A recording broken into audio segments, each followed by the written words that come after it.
Բաքվի բանտում պահվող հայ գերիներից 70-ամյա Վագիվ Խաչատրյանը հոսպիտալացվել է։ Ըստ ադրբեջանական աղբյուրների 3 կտրուկ վատացել է նրա ինքնազգացողությունը, շնչահեղձություն ու սրտի ցավեր է ունեցել։ Նրան առաջին օգնությունը ցուցաբերել են բանտի բժիշկները, սակայն վերակենդանացման գործողությունները որևէ դրական դինամիկայի չեն հանգեցրել։ Խաչատրյանը գիշերը տեղափոխվել է պետական բժշկական հաստատություն։ Յենի կլինիկա հիվանդանոցի վերակենդանացման բաժանմունքի ղեկավար Էմիլ Գասիմովի տեղեկացմամբ Վագիվ Խաչատրյանն իրենց մոտ է տեղափոխվել ծայրահեղ վիճակում, սրտի բարդ խնդիրներով, սրտային անբավարարությամբ ու թոքի այտուցով։ Ciddi aortal stenoz, orta derecede mitral stenoz, xroniki ürək çatışmamazlığının dekompensasiyası fonunda. Ըստ Գասիմովի Վագիվ Խաչատրյանի վիճակը ծանր է, բայց դրական փոփոխություն կա, դեղորայքային բուժում են սկսել։ Xəstədə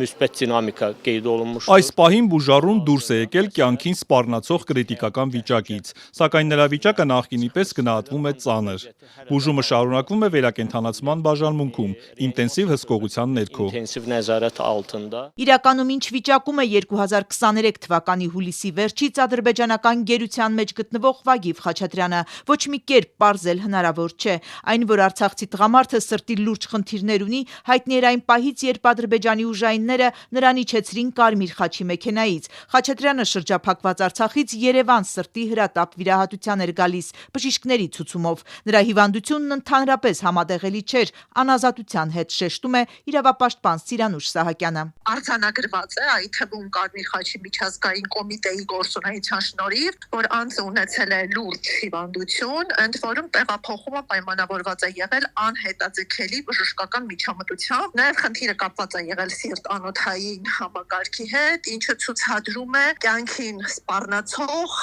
վտանգների լրջությունը։ Վագիվ Խաչատրյանի կյանքի պատասխանատուն Ադրբեջանի իշխանությունն է, շեշտում է Ստրասբուրգի դատարանում հայ գերիների շահերի ներկայացուցիչը։ Ադրբեջանը պարտավոր է նաև պարբերաբար տեղեկություն տալ Եվրոպական դատարանին պահվող անձանց առողջական խնդիրների մասին։ Ունենք խուսափողական վարքագիծ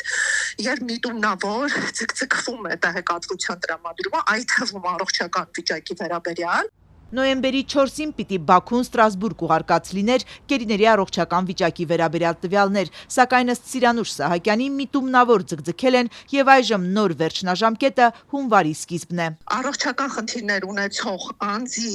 առողջության պատշաճ կազմակերպման միակ պատասխանատուն պետությունն է եւ ցանկացած թերացում հանգեցնելու է կյանքի իրավունքի խախտման։ Խաչատրյան Վագիվ Չերքեզին Ծանր առողջական խնդիրներով 70-ամյա հայ տղամարդուն Բաքուն ազատազրկել է 15 տարով։ Նրան են վերագրում այսպես կոչված Մեշալիի ցեղասպանությունը։ Նույնիսկ 60 տուժածների էին գտել, որ իբրև թե տեսել ու հիշել էին Խաչատրյանին ավելի քան 30 տարի անց։ Նրա ընտանիքը, իրավապաշտպանները ի սկզբանե են պնդել, կեղծ է այդ ամենը։ Վագիվ Խաչատրյանը վարորդ է եղել։ Հայրս ուղղակի վարորդ է եղել 90-ականներին գյուղատնտեսական տենց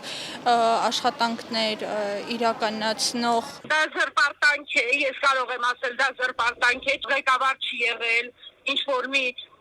ոնց ասել, չի ղեկավարել, ոչ մի մարդ չի ղեկավարել, ոչ հրամանատար է եղել, ոչ հրամանատարի տեղակալ է եղել, ինքը վարորդ է, խորհրդային միության ժամանակ վարորդ է եղել,